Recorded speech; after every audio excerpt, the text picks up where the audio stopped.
Hello. Salutations and shalom, my friends. Damn, can you hear my fan? That's aggressive and unnecessary. Let's try and see if there's something we can do about that. Make that work a little bit better.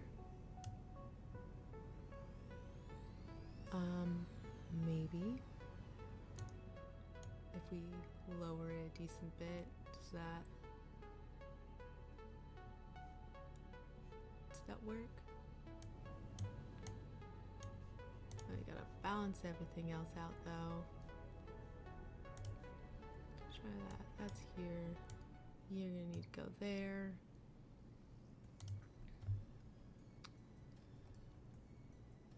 Let's see.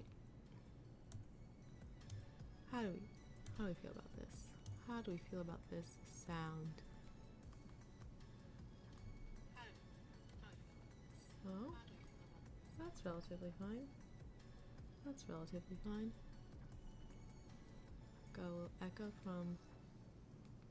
That's fine. Okay. Let's.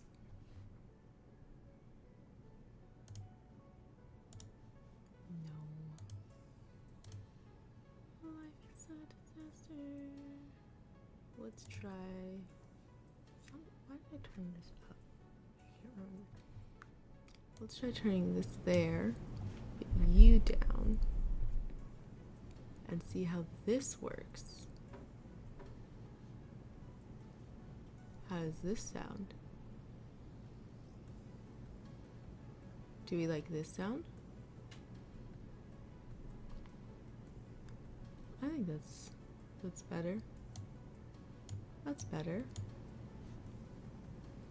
I think we're doing it. I think that's better. And then we'll just bump up the music a tish bit.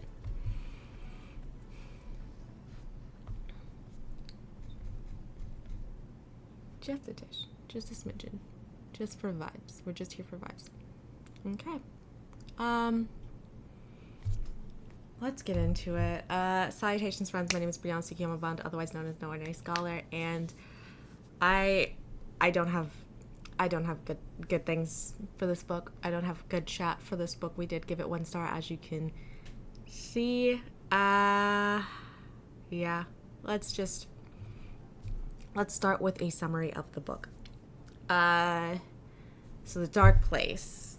9 years about before the events of this book, our main character, Hailey, her home is attacked and her brother goes missing. In the events of the attack, one of her cousins is killed and her brother goes missing. Then we jump forward to like right before, or like it's the book isn't like some parts. It's weird where the time happens in this book. We'll get into it. At a point just before the book starts, she is at a family party and just suddenly disappears. And now her best friend can barely look at her. Her parents are so freaked out. And that, like, being so freaked out about, like, her vanishing in front of their eyes, plus the grief over their son disappearing, they decide to dump her off at her grandma's house. And grandma refuses to talk to her about it at all. Her parents don't talk to her, period.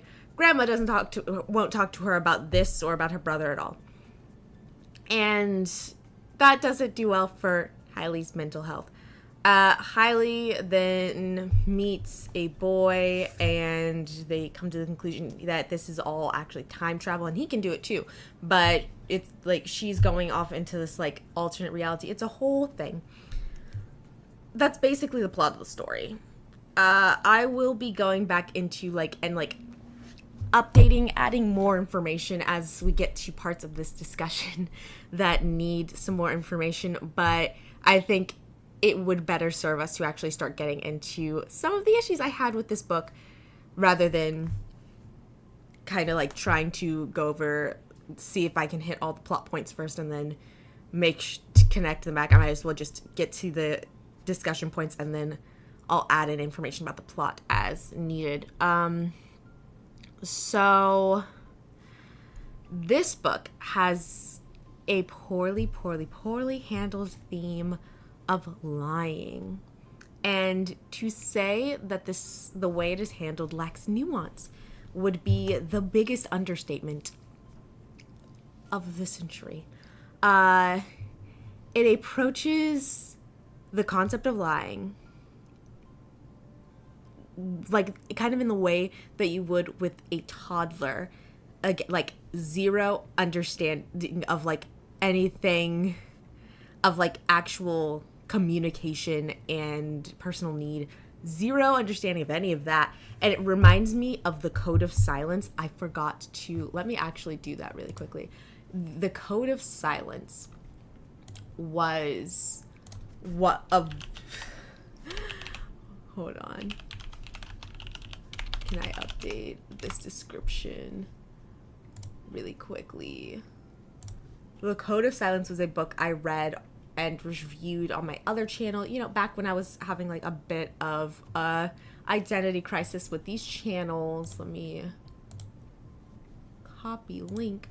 But so it's the review for that is up on that channel. Let me,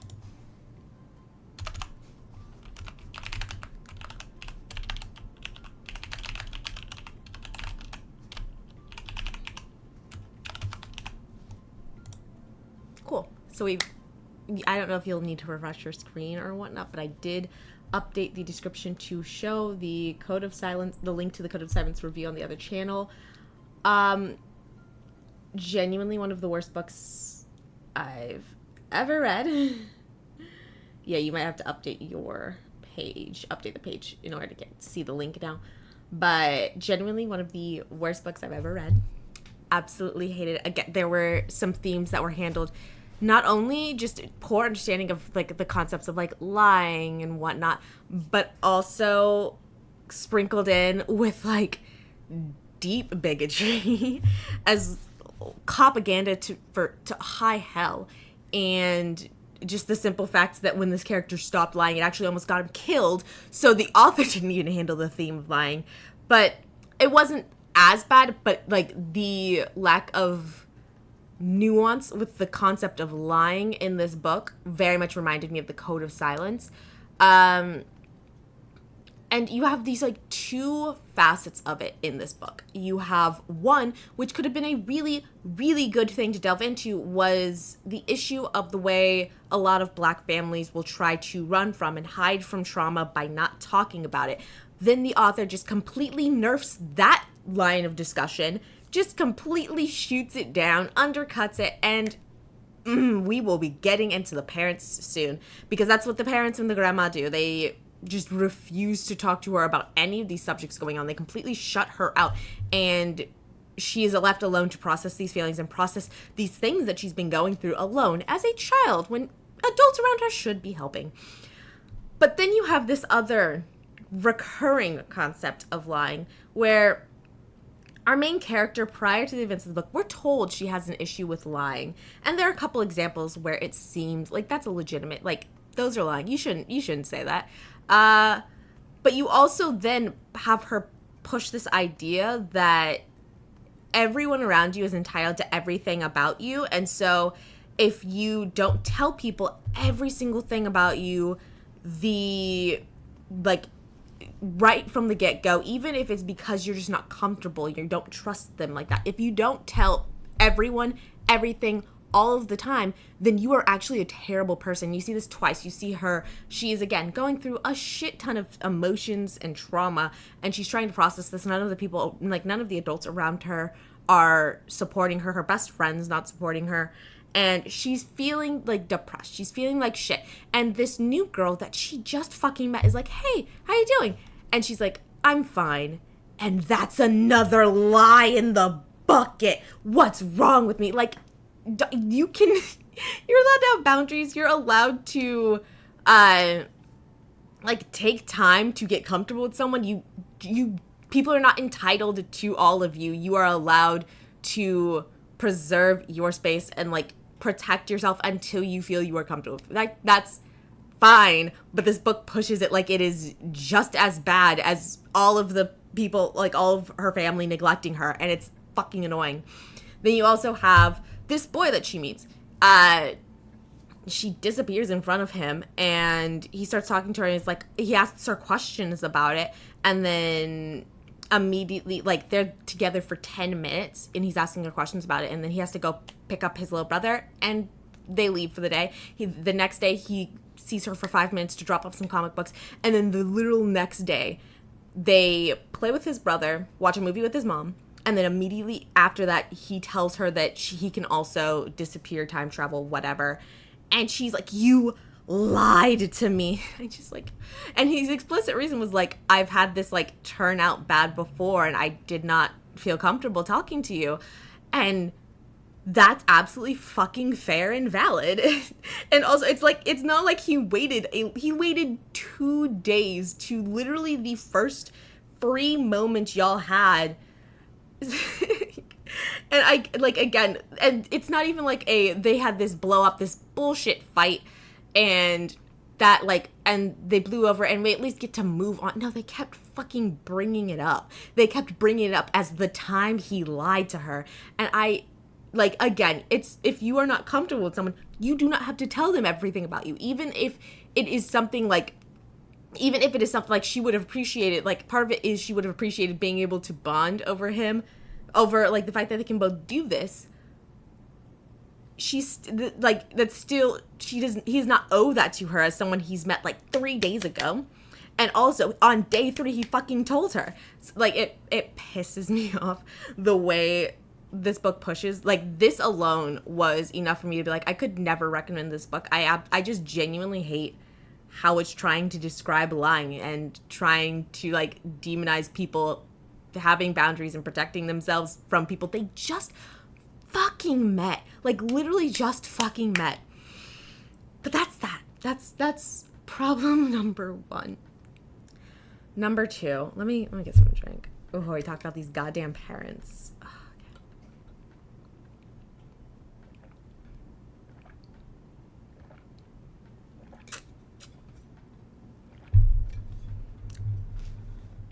Okay.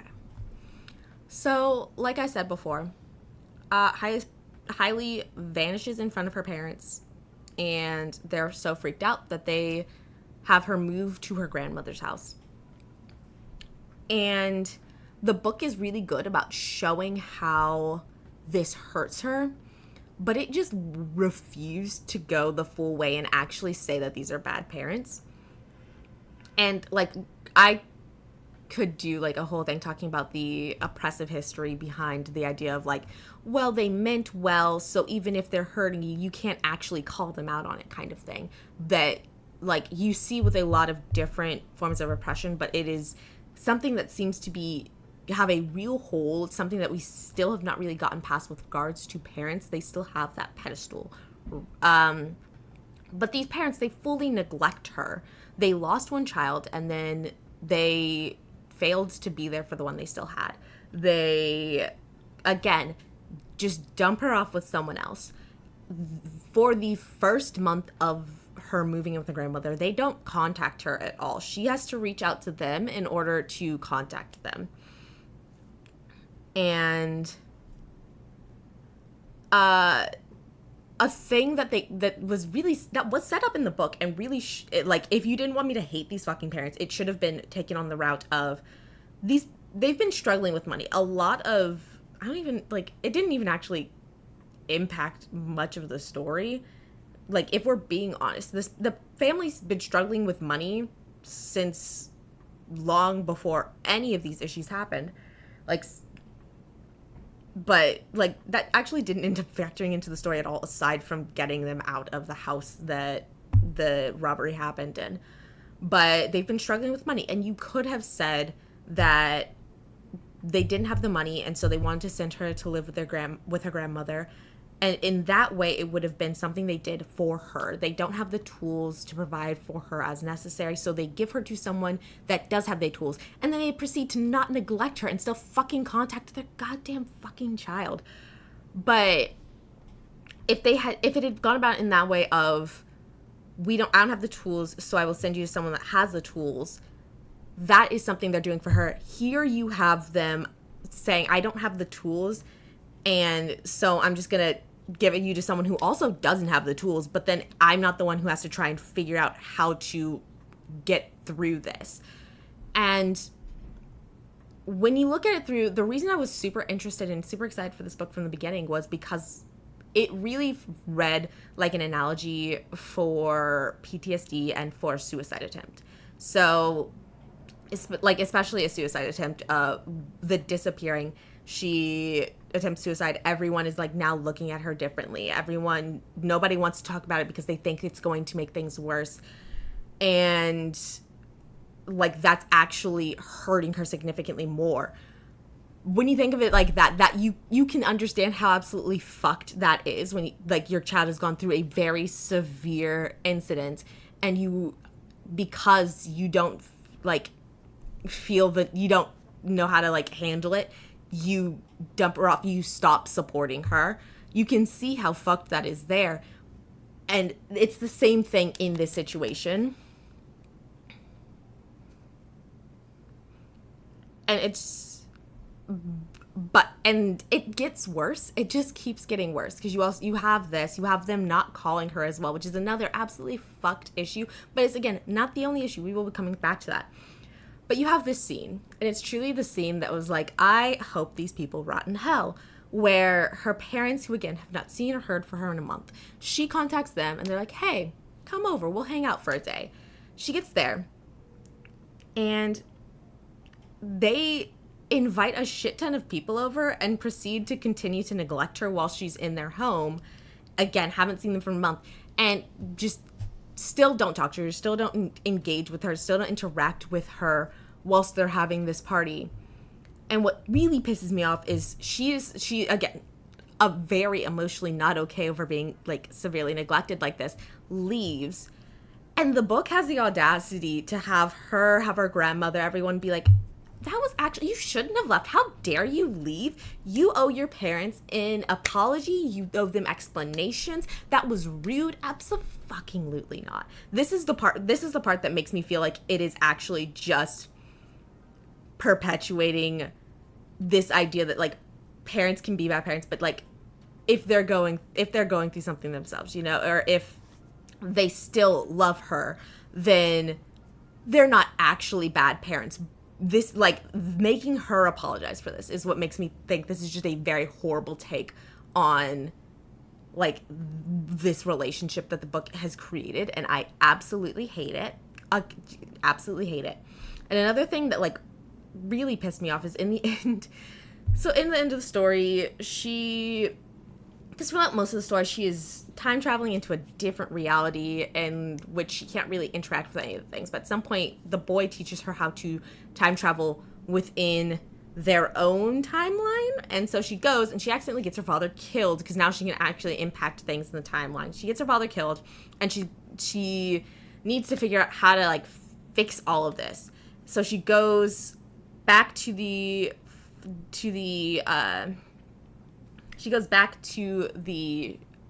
like robbery. Her brother, they figure out stuff with her brother, and her dad doesn't die.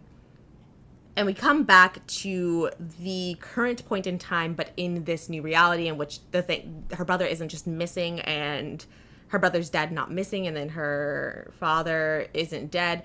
And they say like her parents still dropped her off at her grandmother's, but they still like call her every now and again. And again, this really is frustrating because back to the first point, this is still not good. These are still not good parents. This is still not good parents. It is very much them getting to a point where raising this child is more complicated than they were prepared for.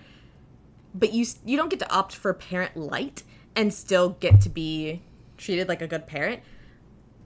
like, it could be, maybe, even if it is situations where it is what is best for the child, even if it is the example, like I said earlier, of giving her to the grandmother because, like, they don't have the funds, there's still, like, so much trauma, pain, and abandonment in people that were given up for adoption, and maybe the reasoning was still valid, but that still does not erase those feelings of pain, abandonment, and trauma.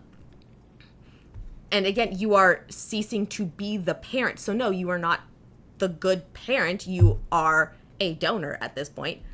And also, she wasn't raised in that reality.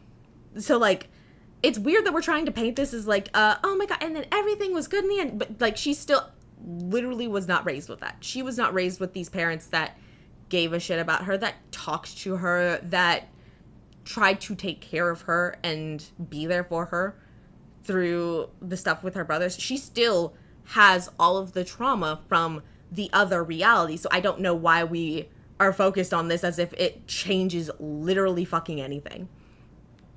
So yeah, I hate these parents. These parents genuinely, like, this entire parenting situation really infuriates me, and it is, again, she deserved better, and this book is treating it like no, it's actually, like, it sucks, but they were doing the best they can. Oh, your best wasn't good enough.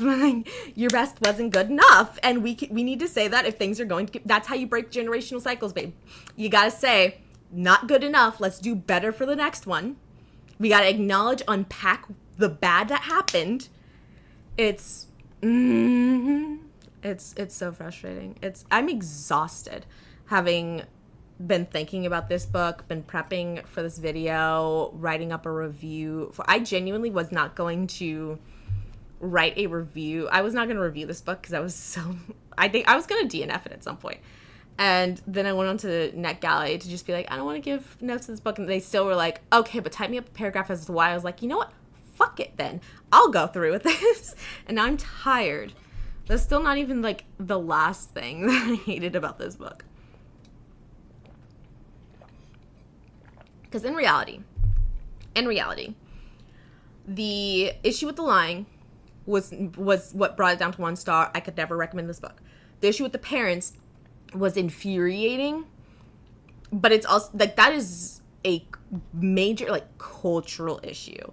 So it's not like I necessarily hold it against this book. It's not like I think this book is malicious in this teaching, but it is very much, it is, again, like, I couldn't recommend this book because this is something like this, but because this is something I wish would stop being perpetuated. This next one, this brought me over to the point of genuinely just hating the book. So for some reason, Hailey and her love interest, I don't even remember his name, were like, again, they both know about the time travel and whatnot. And he was like, but what if you go back, because she's like, I have to go back in timeline and, like, make my dad not dead. And he's like, but what if you go into the timeline and we don't know each other? And she's like, that's just, like, that's that important. And you know what? Like, sure, that's not important. Go save your dad's life. But for some reason, which we unfortunately would get to, they made this deal of, like, if we don't know each other in the next reality, I don't want you to tell me. I want to see what happens fucking naturally. And it's so fucking forced and ridiculous because it's literally not like she'd be running around the world trying to find him. It's like, it's literally saying, like, changing time and space for your family is important, but if you go, like, going a couple neighborhoods over just to see if the vibes are still there, playing God. That's, like, that's absolutely fucking ridiculous. She goes to his house at the very beginning of investigating this new timeline. She goes to his house and is like, hey, and the mom doesn't, like, he happens to not be here, and the mom doesn't recognize her, so she knows they don't know each other in this timeline. Why can't you just go back? Why can't you go? He works at a coffee shop. Just go order a fucking coffee and see if the sparks fly or something. Like, why? Like, it genuinely just felt so forced, the idea of having them not meet, and then there's this weird like wrap up at the end, just kind of saying like, this is what happens, like this is what life is like now, and they meet like a year later. Like, it just felt weird and forced and unnecessary. And then a little bit after I finished reading the book, like a couple days, maybe a week after, I realized, so there's this quote from the 12th Night that, again, saying it was foreshadowed would be an overstatement. It is basically just duct taped throughout the book. The book is like, hey, here's this quote. Like a couple chapters over, remember this quote. And a couple chapters over, don't forget about that quote there. And then at the end, the quote is like, you have this forced ending to give that quote a purpose, neither of which were like integrated into the story even kind of well. But they both felt like you had a finished book and then you put post-it notes throughout the book and you're calling that foreshadowing. And it was like, that genuinely pushed me to the point of like, I hate this. You could have saved so much. It's not even time, because again, it's not like well integrated into the book. If you had erased where this was mentioned throughout the book, you would have maybe saved a page, but it would have saved me a lot of emotional duress. That was genuinely such frustrating bullshit. It was just bad. It was just bad, and I didn't like it. I was not happy reading this book at all. I regret so many choices in my life. And I'm so glad that it's over. I'm probably going to, we'll see what kind of time I have in my life. I might post these notes just on what I ranted about just now onto my Patreon. Because usually I would post like a bunch of highlights and like favorite quotes and stuff like that on my Patreon. But I'm stressed about posting and sharing quotes at all from arcs, and so I haven't been doing that. But I have like 2 pages of just me ranting on this book, so I might post that onto Patreon in case anyone's interested. I'm tired. 1 star. Oh, I can't wait for this to leave my brain. That's all from me. Thank you so much for watching, and until next time, Valedictions, friends.